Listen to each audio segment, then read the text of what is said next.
Assalamualaikum. Salam sobat literasi. Kembali lagi di channel saya Nurfidianti Hanafi. Jangan lupa pencet tombol like, komen, dan subscribe. Oke, kali ini kita menganalisis tantangan pengembangan filsafat pendidikan. Nah, tantangan di tengah kompleksitas dunia yang berubah-ubah, filsafat pendidikan ini harus beradaptasi dengan berbagai dinamika global dan lokal yang ditampilkan melalui beberapa cabang utama. Yang pertama, tantangannya pada kemajuan teknologi, tantangan digital divide itu kesenjangan dalam akses teknologi antara kelompok masyarakat. Nah, etika penggunaan AI sekarang kan sedang zamannya AI. Jadi ada sebenarnya etika penggunaan AI, dilema moral dalam penggunaan kecerdasan bantuan di bidang pendidikan. Kemudian pengaruh teknologi terhadap interaksi sosial. Menurunnya keterampilan intrapersonal akibat digitalisasi pendidikan. Nah, kemajuan teknologi ini memaksa filsafat pendidikan untuk mempertimbangkan dampaknya terhadap aspek etis, sosial, dan moral dalam pembelajaran. Kemudian tantangan dalam keberagaman budaya. Yang pertama itu melestarikan nilai lokalnya. Bagaimana homogenisasi global. Tantangan berikutnya itu pendidikan multikultural. Bagaimana menyeimbangkan keberagaman budaya dalam kurikulum pendidikan. Selanjutnya itu konflik nilai. Bagaimana ketegangan antara nilai-nilai tradisional dan modern dalam pendidikan.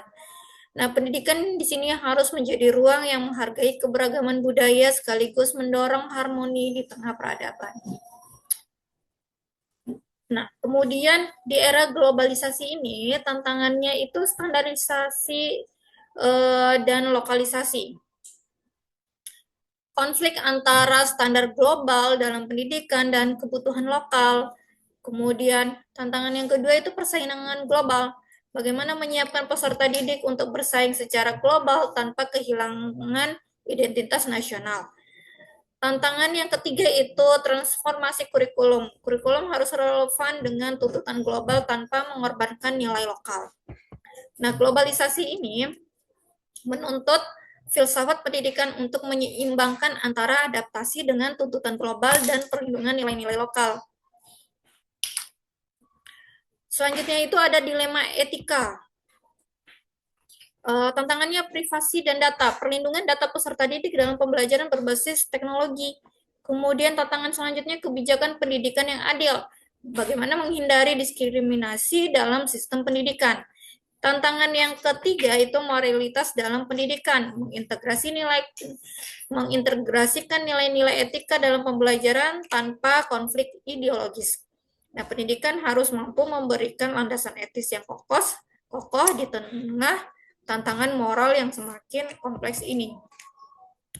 Kemudian pendidikan Pancasila ini pada era digitalisasi, filsafat Pancasila salah satunya tidak semua aspek nilai Pancasila ini mudah diterapkan dalam kehidupan sehari-hari, terutama mengaplikasikannya pada mata pelajaran matematika misalnya, angka yang sistematis dan mempunyai hasil yang pasti. Banyak guru yang mungkin tidak mampu mengaitkan materi pelajaran dengan kehidupan sehari-hari siswa, padahal dengan mengaitkan materi pelajaran dengan kehidupan sehari-hari, pelajaran itu bersifat kontekstual dan peserta didik akan lebih bersemangat mengikuti kegiatan belajar mengajar karena materi yang tersampaikan itu relevan dengan kehidupan mereka. Akibatnya, nilai-nilai yang terkandung pada 5 butir Pancasila ini tidak tersampaikan secara efektif. Begitu hari ini. Sampai jumpa di channel saya selanjutnya. Terima kasih.